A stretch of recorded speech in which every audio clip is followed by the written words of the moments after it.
we have to talk about motors. Motors are our last thing. We've already talked about capacitors and bulbs. And we're also going to talk a bit today about circuit design. All right? When we get into circuits, particularly on the exam, they are getting more and more into these problems where they're expecting you to be able to build a circuit, okay, of some variety. So,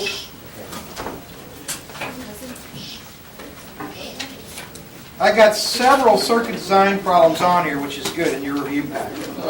Let me see here. All right, here we go. Let's talk about motors.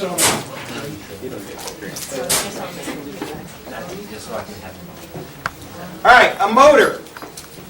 Okay, an electric motor. An electric motor. What does an electric motor do? How does it work? In general? Yeah, it's. Yeah. Now there's several ways to answer that question. One is that well, you send in electricity. It's got coils of wire. It's got magnets, and by creating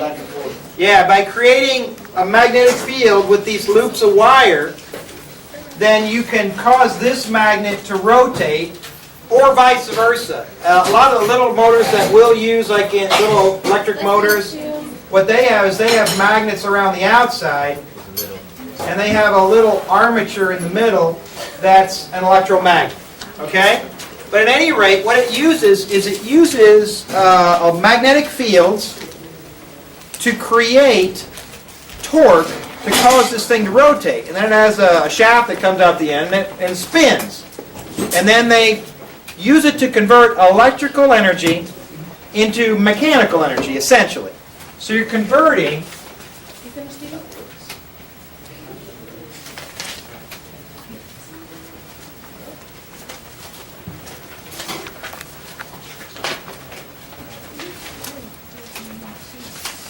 okay? It's a way to convert electrical energy into mechanical energy, all right? That's generally the purpose of an electric motor, okay?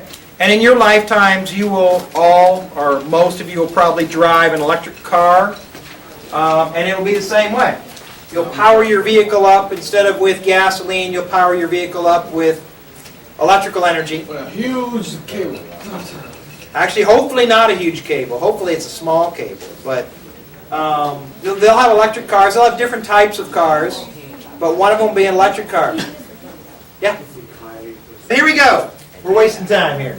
Electrical energy to mechanical energy. All right. You can also think of that as electrical power converting it into mechanical power. Now that's important for us because power is much easier to calculate than energy when we talk about electricity. Because for power, for electricity, we have several ways to calculate that. Power equals IV equals I squared R equals V squared over R. Okay?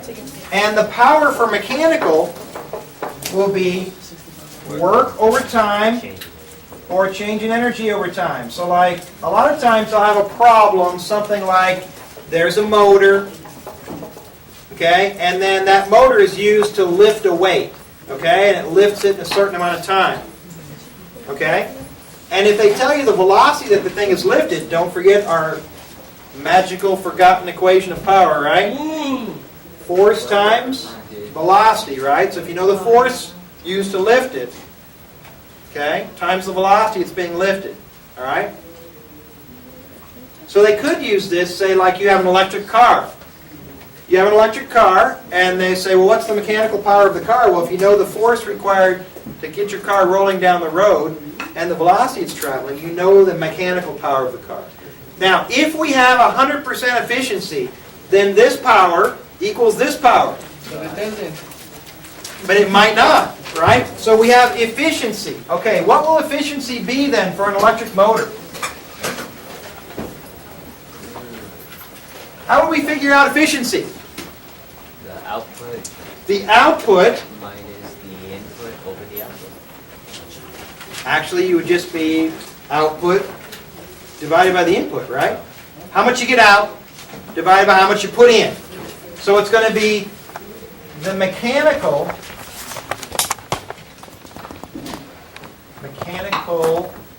energy divided by the electrical energy. This is what comes out. This is what goes in. Right? Or you could do it this way. The mechanical power that goes in divided by the electrical power, the mechanical power that comes out,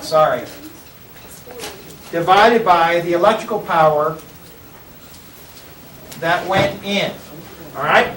And most of the time, figuring out efficiency by power out over power in is easier than doing it with energy.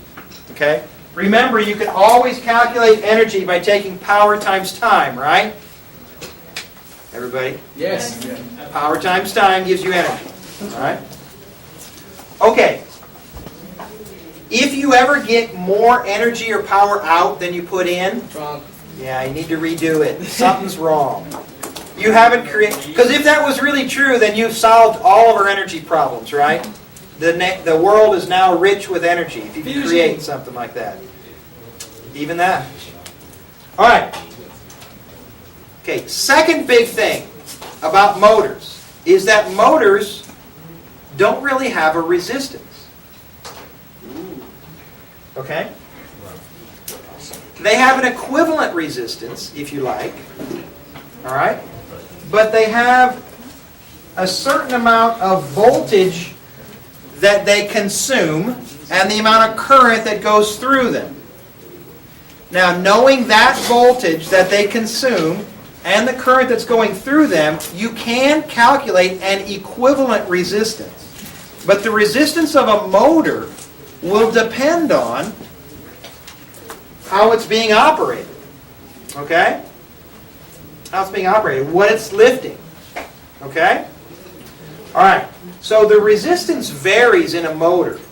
So we will use power equals current times volts a lot with a motor, and we can, using going backwards, figure out the equivalent resistance. But that's it. Okay? So let's practice with one and see how a lot of these problems look with a motor.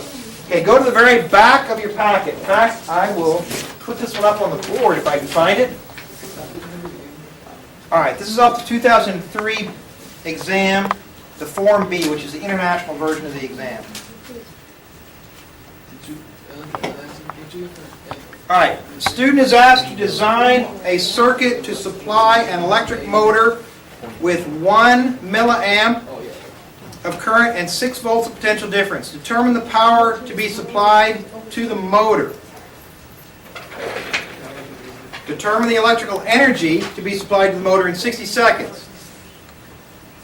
Operating as designed above, the motor will lift a mass a certain distance in a certain amount of time. Determine the efficiency of the motor. All right, work those three, please.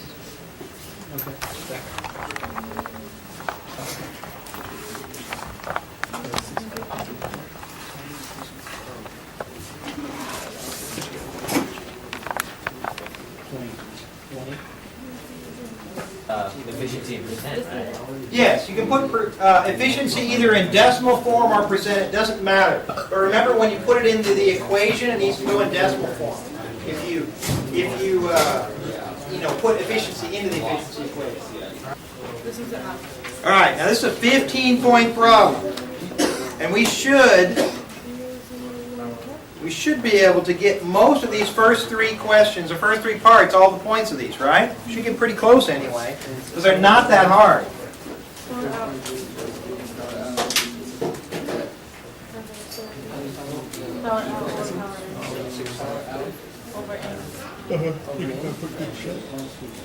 Okay, power supplied to the motor.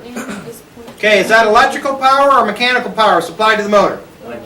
Electrical power. So we have three power equations at our disposal. Which one is the most, well, the easiest one? What is it? IV, right? P equals IV because we know what I is. That thing's driving me nuts. 1 milliamp, and our potential difference is 3 volts. So I get what? 3 watts. Now you can solve it like that if you like, but if you just put the answer 3, they will not give you full credit because you don't have any units on it, right? So you need to make sure you put units on there, milliwatts, or you could put, what is that? 3e to the negative third watts. Either one of those. Okay? Piece of cake. You probably get a couple points for that one. There's trash cans around here. Throw it back. Kids can't make it.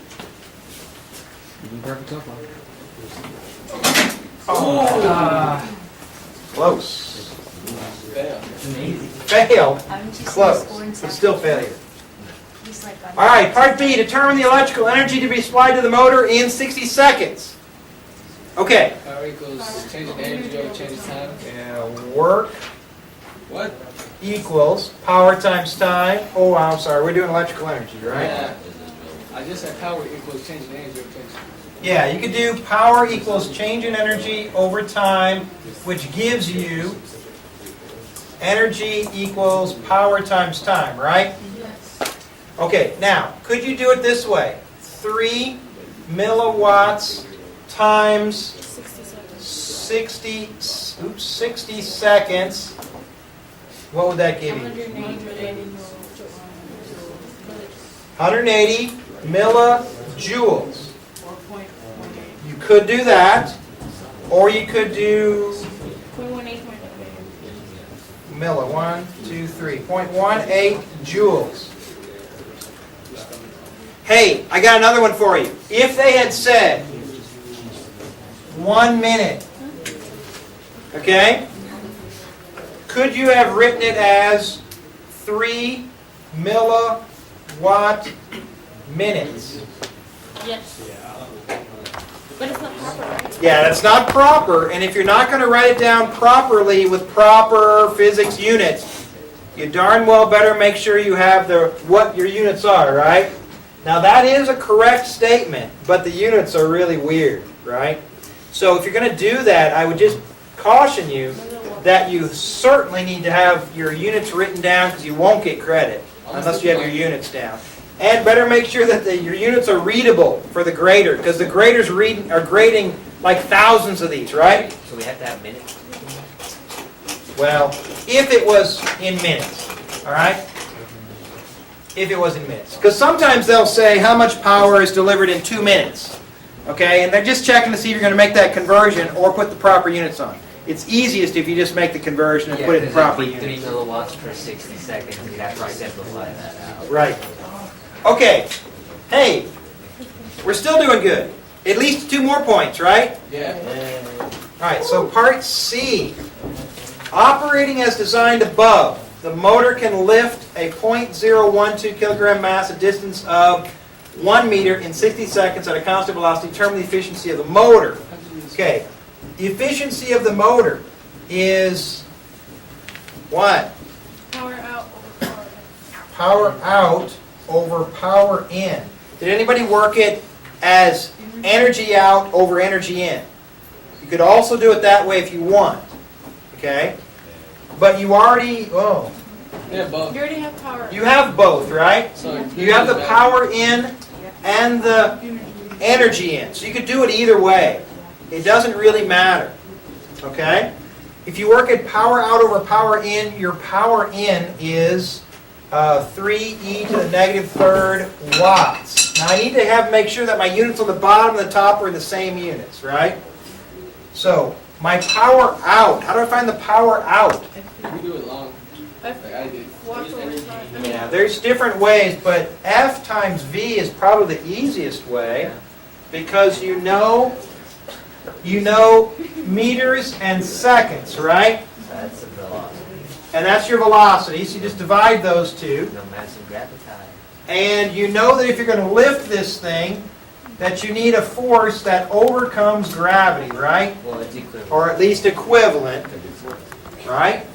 So that would equal mg then, right? Because we move it up at a constant velocity. That will work. Did anybody do change in energy? No.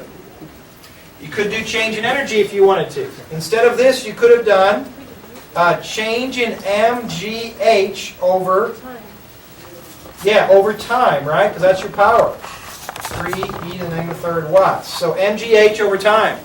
And again, it ends up being the exact same thing. mg, and then, 1 meter over 60 seconds. So again, it's the exact same calculation.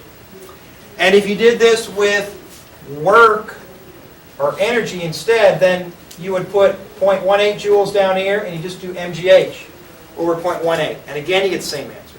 All right? All right, at any rate, what is our efficiency? 65.4%. 0.65 or 65%. Okay? And since it looks like we have two sig figs, 65 is fine. All right? Oh. Look at the flying flag. All right? In fact, let's leave the flying flag for a minute. And calculate its chances. I don't think so. Why is it waving? Yes. It's like somebody holding a flag and waving. Yeah, but they're holding it on the wrong side. Remember that you hang a flag. Oh, it's in it. I know, like. All right. Now, let's look at the next part of the problem. Next part of the problem says, to operate the motor, the student has available only a 9-volt battery to use as the power source, and the following resistors. In the space below, complete the schematic diagram of the circuit that shows how one or more of these resistors can be connected to the battery and motor so that the 1 milliamp of current and 3 volts of potential difference are supplied to the motor. Be sure to label each resistor in the circuit with the correct value. Okay. Now, this is called the circuit design problem. And the circuit design problem essentially requires you to hook some stuff up to a power source or an EMF source so that it runs properly. Okay? So what do we got? We got motor. Let me draw it as a cylinder at least. So we got motor. Where's the motor at? Right or left side? Left side? Okay. Motor. Okay? The motor needs current of 0.003 amps. 3 milliamps, right? 1. Oh, but 001? Yeah. Oh, sorry. 1 amp. It needs 3 volts then, right? Yes. Okay. But what we have is a battery that's 9 volts. What happens if we take a 9-volt battery and hook it up to a motor that's supposed to operate with 3 volts? What's going to happen is that motor is going to try to consume all those volts, right? And so what will it do? It'll run faster and faster and faster, and maybe it can take it, and maybe it can't. Okay? So, if we oversupply energy to the motor, it'll run faster until it blows up, okay, or overheats. So, we need to get rid of some volts. Okay, tell me, everybody. Everybody. Series or parallel? Tell me series or parallel. Which one of these will allow me to get rid of some volts? C-rise. Yeah, because if I hook it up in parallel, Give it all 9 volts. the motor's still going to get all 9 volts, right? Okay. So I need to hook up some resistors in series, right, to get rid of some of the volts. Okay. I've got to hook up something, and it doesn't matter to which side I hook it up. I can hook up some here and some here, or all of them up here, or all of them down here. It makes no difference, right? Because the whole circuit's going to feel the effect of those resistors, right? So, series will get rid of some volts. What would parallel be good for? Getting rid of some current. If I have too much current coming in, and my device can only stand so much current, then I could route some of the current around it, right? Nice. Yeah. Well, how much resistance do I need to put in here? 6 volts worth. this needs to have a delta V of 6 volts. Hey, it needs to have a delta V of 6 volts because this is going to have 3 volts because that's going to consume 6, that'll consume 9, so I'm back to my 9 I started with, right? Kirchhoff's loop rule. Excellent. How much current's going to go through that? 0.01. It's in series. So the current will be 0.001 amps. So how much resistance do I need? 6 that times that. 6,000. Oh no, that divided by that. V equals IR for my resistor, right? Yes. And I got 6 volts, I got 0.001 amps, and so is it 6,000? Yeah. 6,000 ohms. You plug in the 1 and the The 5. 1,000 and the 5,000. So from the resistors that were given, You plug them I was all. assuming this didn't have any. You plug in the 1 and the 5. you plug a 1 and a 5 in there. So we don't So need what any was of the given is this, so your final circuit is going to look like this. Is it because it has a V in it? 5,000 ohms, 1,000 ohms, and there you go, pretty picture, lots of points. So we're assuming that the motor has 3,000 ohms resistance because it has that voltage. Ah, here, another way to think about it is this. There are several ways to work this. This is actually a really slick way to work this. This is not the way I worked it. I worked it like backed around. Here's the way I worked it. I said that, hey, look, I can figure out the equivalent resistance of this motor. What's the equivalent resistance of the motor? 3,000 ohms, right? Because V divided by I gives me that, right? And then I did this. I did, okay, but my total circuit has 9 volts and it'll have a total current of 1 minute. 1 milliamp because it's in series, right? So my total current is 0.001 amp. So what will my total resistance of the circuit be?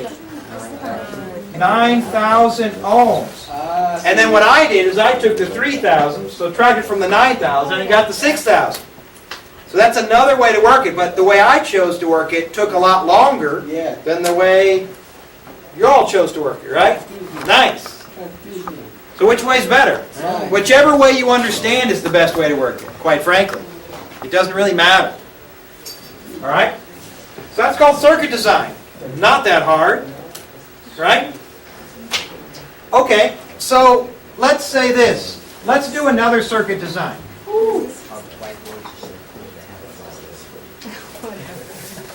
Let's say that I have a, I don't know. Give me an electric device. PlayStation. Game Boy, let's go classic. But they only take like. Okay? Some A GameCube. game station. I'll be generic. It's my game station. It's an off-brand. Just put PlayStation, please. Please. Oh, no. We'll go really off-brand. A fun station. It's a Sega. It's a Sega. I can't say Game Boy. Not fun for everyone. It's not fun for everyone. Better come with the screen. A fun for some Station. Oh, S-O-M-E, right? Yes. If you have money. That's right. A fun for some station. All right, and a calculator. Okay, with lots of buttons. All right, and all right. Let's say the calculator. What's your calculator run on? 1, 2, 3, 4, 6 volts, right? Nice. And we'll say our fun station runs plugged right into the wall. 120 volts. Okay? All right. And all I have available to me is wall socket. In fact, we got a really cheap wall socket. It's only got one. So we have to do some one circuit thing, huh? All right, now, how are you going to hook up both of those to my single wall socket? What do you need? Marcus. Yes. Marcus. Oh, can I speak to you in a second? Maybe? Almost, no, not Marcos, Marcus. All right, how am I going to hook this thing up so that both of them run at the same time? Because your fun station requires you to make a few calculations now and then. That is not five. That's why it's only fun for some. Sounds like a boring. An unfun Boring station. for all. All right? How are we going to hook this thing up so that it runs properly? By the way, the wall socket is 120 volts. EMF. So it's by power supplier, power consumers.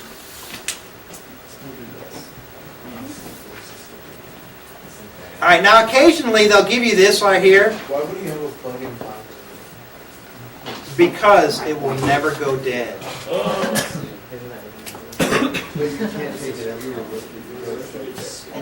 But you need it for your fun stations. That's right. Hey, shh. It's exclusive. I'm serious here. You hook it up through a... Can I hook Yeah. this fun station directly up to the wall? Yeah. Can I hook this directly up to the wall? Yes. Bacon. Yes. What do I need so this doesn't die? Some resistance. I need some resistance in Series. series with it. Can I hook both of these up straight to this thing? Yes. Like this?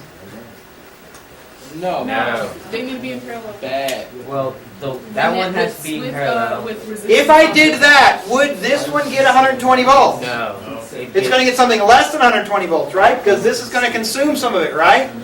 Okay, so that won't work. So how do I have to hook it up? Well, right there. Plug it directly to the one. Okay, so this one's got to plug straight in. Then the calculator With is in resistance. parallel with that, with some resistors in series to the calculator. There you go. And then you would have to calculate how much resistance this is, right? Depending on how much current the calculator needs to pull. Right? Does that make sense? Yeah. Now, you might want to do this just so that it shows that it's really in parallel. There you go. Does that look better? Again. Here, schematically, if sometimes they give you a picture to wire up, sometimes wiring up the picture is confusing. So just do this. Go, okay, 120 volts. What would it look like in a schematic? Fun box, calculator. No, but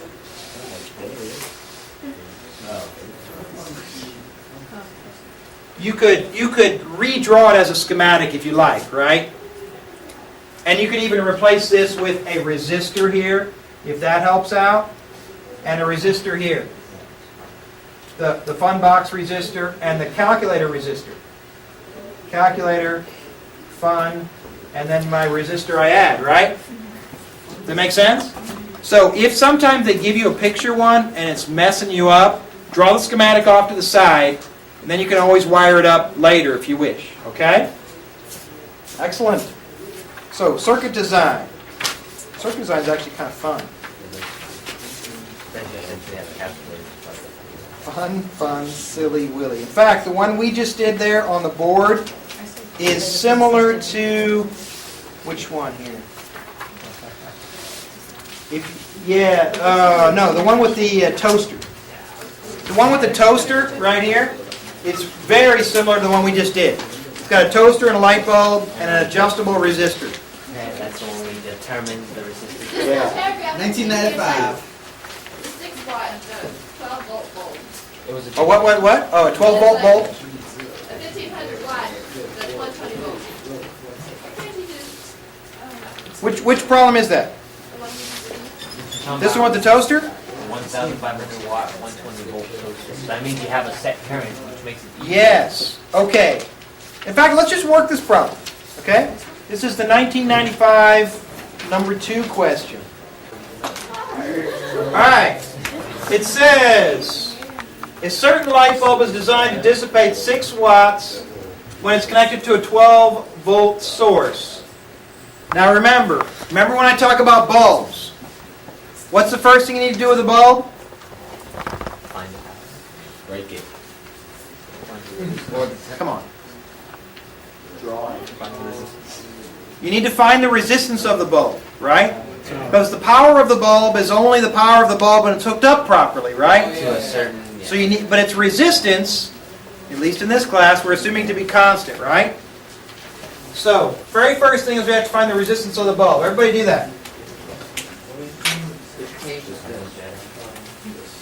This is the page with problem with the toaster on it. 1995 B2. Okay, what equation do we use to find the resistance of our bulb? P equals V squared over R if you want. E equals V squared over R will work pretty good because we know this and we know this and we can find that, right? So the resistance is going to be equal to V squared over P, which is 12 volts squared over 6. So 144 divided by 6, which is 24 ohms, right?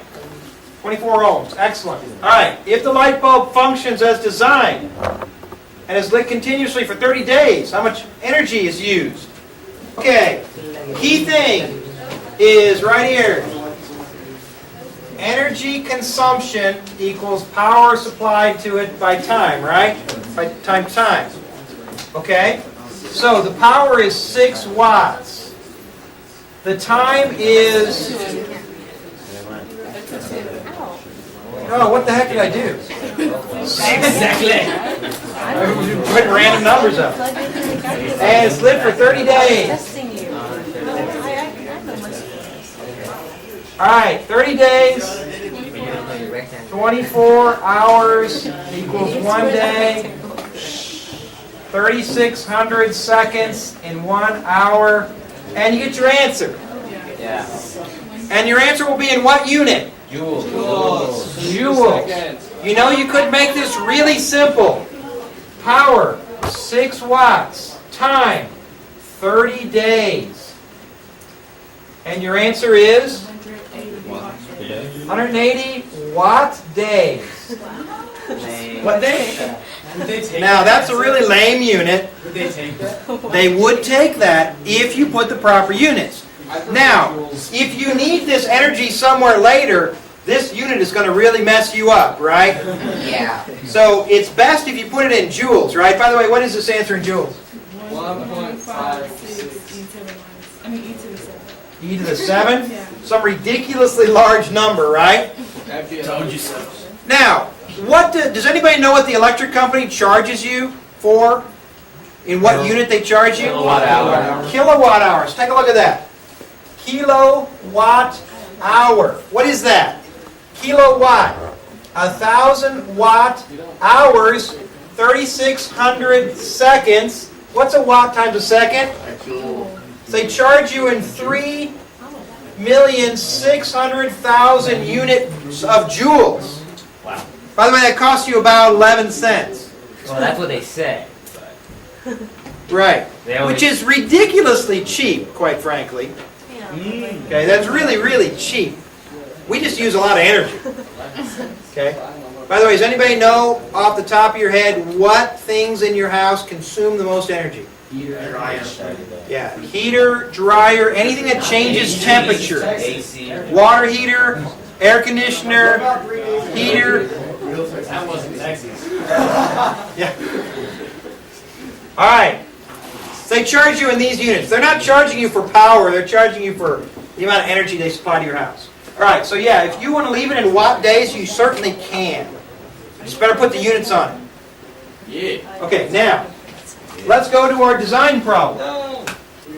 Yeah, you have to read Lord of the Rings to understand that. Okay. Here we go.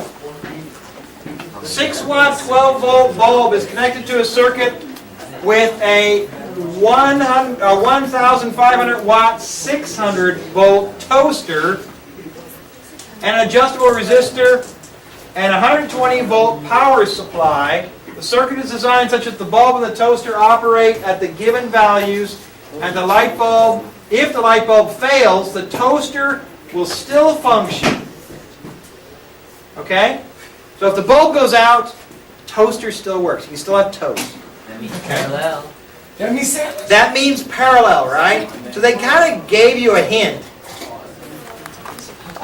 All right, now if I drew this in a schematic, it would look like this, right? Bulb. Actually here, bulb. You've got toaster. Okay? Where does the resistor go? By the bulb. By the bulb? Does it go before or after? I would say before. Doesn't matter, right? It doesn't matter, Because the current's as long as it's in series with it. So,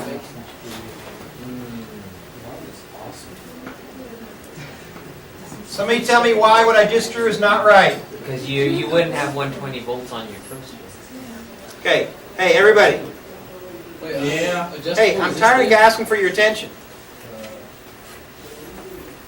Why is this not right? Toaster doesn't get 120. Now I might have 12 volts here, but this is going to eat up volts before it even gets to here, right? Yeah. Go So- around the bulb Drop- and connect drop it directly it. to the toaster, and then go in parallel. You Or parallel draw the toaster. that and then How's that work? that's it. Yeah. That's All right, because now this is going to eat up some of my volts, so I only have 12 left here, but it still leaves me with 120 volts here, right? Could you draw the toaster first? You sure could. If you wanted to do this, now, everybody, here's another way to mess it up. Yeah. Wait a minute. That's all. It's all That's in a series. series. Okay, that's in series. All right, that won't work, So you added all. okay? This is series. There you go. That look good? Okay, now how do I do that on this crazy drawing? Okay, my suggestion is equal. draw it as boring and as boxy as you can. That's boring. But that's Okay, there's one. he said it's boring as fuck. These have to be in series, right? Yeah. Or you can switch it around that way. Yeah, yeah, it doesn't matter. You could switch these this way if you like it, that makes no difference. So the But- resistor could be like second. Yes, the resistor can be second because remember, this is all one line, and so this bulb and this resistor are in series, so they'll feel the effect of each other whether they're in front or behind. It makes no difference. Okay? Oh my Yeah, god. because if you think about it, it could go the other way, right? That's correct. That's correct. In fact, out of the wall, this is alternating current anyway, and in reality, the current will come this way and then go back this way, back and forth. So it doesn't matter at all. Okay. I think I will leave it up to you to figure out the value of that resistor. It's very similar to what we just did before. And then it asks for... I want to answer part E. Us? Or you? I want you to answer. If the resistance of the adjustable resistor is increased, what happens to the following? The brightness of the bulb.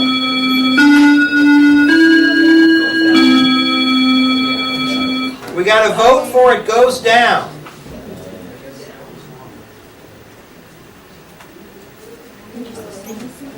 If this resistance gets bigger, then what's it going to do for voltage? It's going to eat up Power. more power and voltage here and leave less here. It'll be dimmer. So it should be dimmer. So what happens with the brightness of the bulb is it will be dimmer, and you could explain it several ways. You could say, as the resistance goes up, it'll consume more of the voltage, therefore leaving less voltage for the bulb, therefore the bulb is dimmer. Or you could say, as the resistance goes up, it increases the total resistance in that line, right? As the total resistance goes up, the current goes down in the line. If the current goes down, then the brightness of the bulb will go down, right? So either way. Okay, the second question, which you can't see on the board, is this. The power dissipated by the toaster. If the adjustable resistor is increased to more resistance, how does that affect the toaster? Wait, no, well, net resistance. If you color your circuit, go way, way back. Red, red, red, red, red, red, red, red, red, red. And where's my blue? Oh, violet. Violet, violet, violet, violet, violet, violet, violet, and then something in between, right? Okay, here's the question. If I change this, it doesn't change the red and purple. It'll change what goes on here, right? Which will change the voltage for the bulb. It changes the total voltage for the resistor. Does it change anything for the toaster? No. Nothing.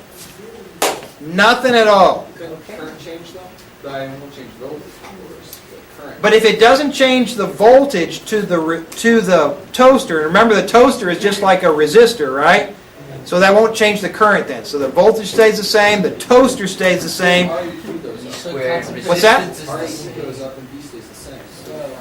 But, no. Okay, hang on. Application you're using. That's a good question, everybody. Now look, if I put an ammeter right here, and I put an ammeter right here, and I put an ammeter right here, and this resistance goes up, which of the ammeters change their reading? The one below the volt. Does everybody see that if I change this one, will this one change? Yes. Yes. Will the current go up or down? Down. Okay, the current goes down in this one because the total resistance of this line has gone up. And so Okay, it- will the current change here? No. Do I have the same voltage for the same resistor? Yeah. Okay, so this one stays the same. But what happens here? Goes down. Yeah. Yeah. I think Because this one is the addition of these two, so this one should go down by the same amount that one goes down, right? current does go down. All right? Now, just so that you know, this is why sometimes at your house or apartment, any of you ever turned on like a hairdryer and your circuit breakers popped? Oh, And the yeah. electricity goes out in that room? Okay, here's why. I have a speaker system that does. Here's the hairdryer. Yeah, man, my whole house. Okay, a hairdryer is nothing but a heater. Okay? You throw the switch, turn on the hairdryer. So what happens? Now you have current over here. But that doesn't affect this one. It doesn't affect this one. Right? But it affects this one, right? Because this is the mother of all the currents, right? And so now this big current has to now be the addition of that one, and that one. And what happens is when you add your hairdryer in, the hairdryer consumes a lot of electricity or draws a lot of current. And sometimes if you have other things on, it'll pop the circuit breaker because now you're past the 15 or 20 amp limit of your lines. Okay, let's all go to problem 1988, B3. Looks like this. It's the one with the capacitor. That's right. Capacitor. Incapacitator? The flux capacitor. The flex capacitor. Oh, I hate those things. The flex capacitor. All right, You should love them. Flex capacitor. I want you to solve this problem. Go.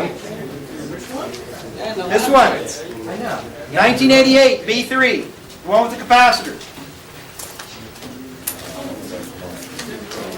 And I will put it up here on the board. Yeah. Does what? Does it short circuit? Which part? Capacitor's closed. When the capacitor is closed? Well, when the switch. When the switch is open, then, You don't worry about it. yeah, here everybody. When this switch is open, what difference does this make? None. None. I mean, if there was a TV set in here and your iPod, it doesn't matter. The switch is open, it's like it doesn't exist. All right? Doesn't play a part in the circuit at all. Right? So like if there was a switch like right here, before this 4 ohm resistor, and the switch was open, then the 4 ohm resistor isn't a part of the problem anymore. Okay? So when a switch is open, that section that's in series with that switch is gone. What if the switch was before the two? If the switch was before the 2, like right here, then that part goes away. And if that part goes away, then this part here, while it's a loop, it's not hooked up to any power source. So it would go away as well. So all of this would disappear. Okay? Now if there was a power source over here, like if that was a battery, then this could run and this could run, but this wouldn't. Okay? Yeah. Wait, you want to sub all of it? Like, Yeah, solve the whole thing.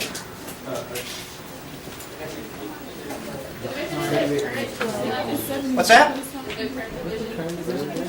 yeah. You know, you can do current division if you want. I didn't teach that. It didn't work on the e-homework, so I thought.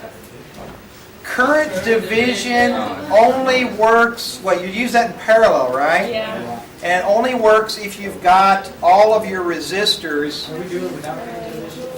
Yeah. You don't need to do current division or voltage division. How do we do it without? Voltage division. Eliminate the. Yeah, there's voltage division too with things in series. It's the same thing. It's the same thing. Okay, look. Here's our circuit. This doesn't exist, right? Yeah. And so the switch is open. Capacitor's not connected. None of these determine the current in the battery. Okay, look. The current that goes through here, that's the total current, right? Yeah. Okay, if I want to know the total current, I need to know the total voltage supplied to the circuit. And I need to know the total resistance. 9 volts. Okay? V equals IR, total. Right? Yeah. Total voltage is 72 volts, piece of cake. Total current, want to know that. Total resistance. Okay, so I got to add these up. Okay, if this doesn't exist, You get 9. what are these two? Okay, that's 12, so this becomes 12. That's gone, that's gone. What's 12 plus 4? I don't know if I'm like, Exactly. 12 plus 4, I believe, is 3 when you add them in parallel, right? So this becomes 3. So this 3 now is in series with that 6. So this total resistance is now 9. All right? And so then you can figure out your current. What is that? 8 amps. 8 amps. Okay? Now, it says, what's the current, the 10 ohm resistor? you use the vehicles out there? Well, I mean, you have to subtract the voltage at the first. Here.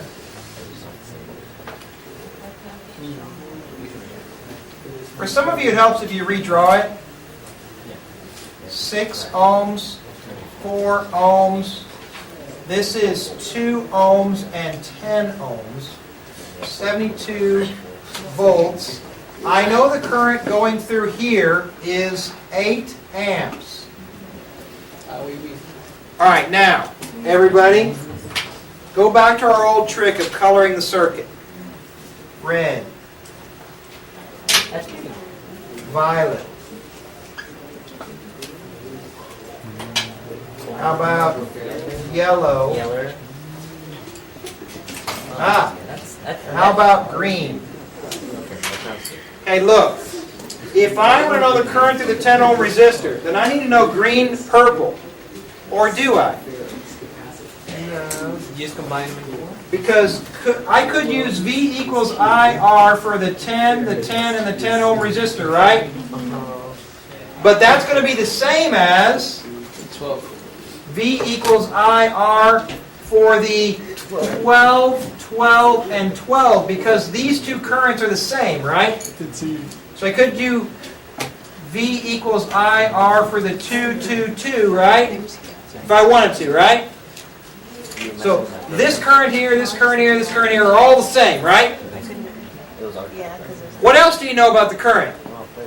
That the current through here, how does that compare to this one? It's smaller by how much? By the current through here, right? Hey, so V equals IR for the 4, 4, 4 for the 4 ohm resistor. If I can find the voltage here, and I know the resistance is 4, I can find the current here and subtract that from 8, and I can get that one as well, right? So there are different ways to approach it. All of them get you the same answer. But the key thing is I know these resistors. I'm looking for the current. I don't know the voltages. How do I get the voltages? Subtract the Don't voltage you already have the difference. Ah, Voltage can I put drop. 72 over here? Yeah. Red to purple is 72. I've got yellow to green here for this one. I've got green to purple for this one. I've got yellow to purple for that one. I got yellow to purple for that one. You see? I see. I need to find yellow, don't I? Yeah. How do I find yellow? Subtract the voltage 72. drop. Ah, V equals IR for the 666 ohm resistor. Oh no. What's the current through the 6 ohm resistor? 8. Oh, it's 0. What's the resistance of the 6 ohm resistor? 6. 6. Isn't it fun? So what's my voltage drop? 48. 48 volts. So wait a minute. If I drop 48 from here to here, It's 24 volts then. I got 24 left, is that right? Yeah. Okay, so I got 24 from yellow to purple. So why don't we just solve it right here? Can we do that? Yeah. 24 volts across the 12 here. And the current through there is what I'm looking for. And the resistance here is 12. So your current's 2. So my current through the 12 ohm resistance here is 2 Oh wait, amps. works the same. Well, it gives you the same. So now I know the current through here, don't I? Yeah, I didn't need. Let's check it. The current through here is supposed to now be 6. 6. Let's try it. What's the voltage across here? 20 volt. It's the 72 minus 48, right? As I go around. So it's 24 volts here. The current is supposed to be 6 amps, and the resistance is 4 ohms. Does that work out? It does. It sure does. So you can check it to make sure, right? Okay. Yes. Does that make sense? Yeah. Yeah. Sure. Yeah, sure. The heck is that? He's calling these days.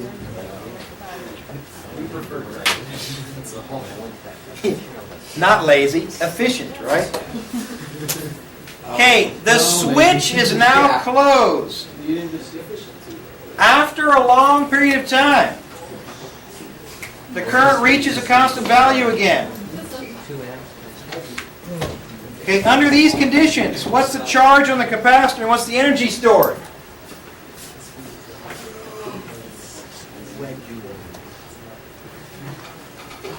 Okay, look. When this resistor is closed, when this switch is closed, initially what happens is it short circuits out this one. And all the current goes through here, bypassing this one. But as this charges up, a capacitor, remember, is a disconnect in the circuit, right? So once it fills up, no more current, right? Once you get no more current through here, that means it's like the switch is open again, right? It's dead. So this dies. Aw.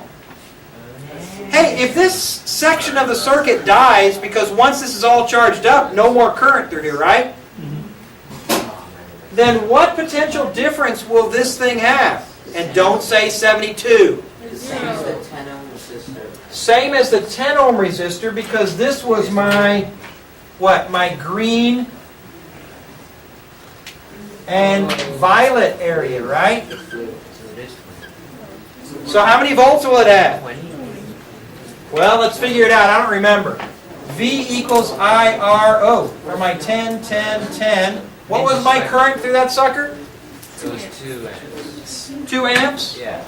Oh, so if I have 2 amps through here and the resistance is 10 ohms, so yeah, it'd be 20 volts. So this thing's going to have a delta V of 20 volts. If it has a delta V of 20 volts and a capacitance of 3 microfarads, can I figure out the charge? Yeah, because what? C equals Q over V, so Q equals CV. So it's going to be, what, 60 micro coulombs, right? You're safe. Get a line. I don't know. Charge true. That was just a name. Or 60 times e to the negative 6. Does that make sense? And then ask for the energy stored on it, right? That's it. Yeah. Yeah, energy is 1/2 CV squared. 1/2, QV. what, QV equals 1/2 CV squared. Whichever one you choose, it doesn't matter. But the key thing is you can't get this right unless you get the proper voltage across the capacitor. And what happens is the students pick 72. But it's not hooked up to the battery. it's really hooked up to this resistor, isn't it? But isn't it in parallel? It's in parallel with this resistor, so it'll have the same voltage as that resistor. Even despite the fact that no current goes through it. But it's not in parallel with the whole circuit, it's only in parallel with that 10 ohm resistor. Are we talking the same thing? Okay. Well, okay. At this stage of the game in physics, capacitors in physics B store energy and charge. Okay, that's their purpose. When you get into physics C, you'll find out how quickly they store that energy and charge and discharge or release that energy and charge. Well, why does the charge, like, the discharge all have Okay, the real purpose of a capacitor, okay? Well, the real purpose. One of the many purposes of a capacitor is when you get to alternating circuits, what you find out is that you can set up in a circuit a resonance in the circuit, okay? You know how if you take like, like that, well, we haven't gotten into waves yet. It's right there. Yeah. Oh, the wave thing, yeah. How we turn on the wave generator and the string will set up that pattern, okay? You can set up a pattern like that, but it's in the electrical circuit, okay? And it behaves just like, exactly like, a spring mass system in simple harmonic motion. It's crazy. And what they use those for is to put a little bit of input in and they get a lot of output. A lot of high amplitude output. So it's a way to amplify the output. Because like that little string that was vibrating, the input vibrations were only this big, but the string was vibrating out here, right? So you get more amplitude in some areas than you get in others. And so what they can do with that, when you set that up an alternating circuit at a certain frequency, you get the electrons to vibrate in an object at a high amplitude, and that puts out an electromagnetic wave, which is the whole essence of wireless communication. So that's where capacitors, for us, today, are highly important. So until you get to that, essentially they're just problems and resistance. We're learning the basics of them that will be carried on when you get into electrical engineering. That's correct. Okay? What if you did? That's correct. Capacitors serve other purposes as well. They can be used to even out, like if there's a spike in current coming in or voltage, you can hook them into the circuit to even out those spikes. Hey, stop that please. They're not to be hit on anything metal. Take them out of tune. Yeah, remember he always used that leather thing? Really. I mean, and you can bend them and dent them up. But you can use those for surge protection and things like that as well. There are a lot of uses for capacitors. Okay? All right. Actually, another great use for a capacitor is just this storage of energy.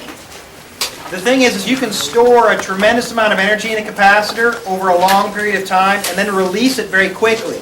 And they use those in flash bulbs, like a strobe light. Just remind me of that.